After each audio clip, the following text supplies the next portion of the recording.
شاهد فضيحة الرئيس الجزائري تبون. هل توجد دولة عربية تقبل بهذا العبث الذي ضحى من أجله الشهداء بأرواحهم؟ دليل آخر ينضاف على أن الجزائر مستعمرة فرنسية.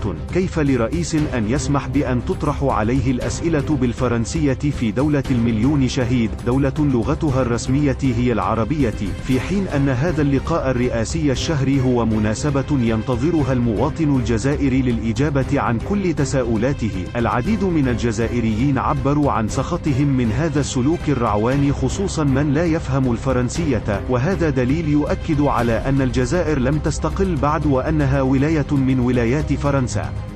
الغريب في الأمر هو أن أبناء ماما فرنسا يطبلون لهذا العبث في الوقت الذي فيه أغلبية الشعب الجزائري يعبر عن تذمره من هذا النظام الذي تسلط عليهم وأكل أموالهم باسم خرجات إعلامية لترضى عليهم فرنسا.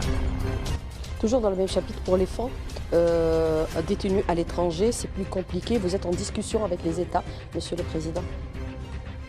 C'est plus compliqué بالطبع. يعني تهريب الأموال الضخمة اللي تهربت. On a des estimations? لا. Pas d'estimation.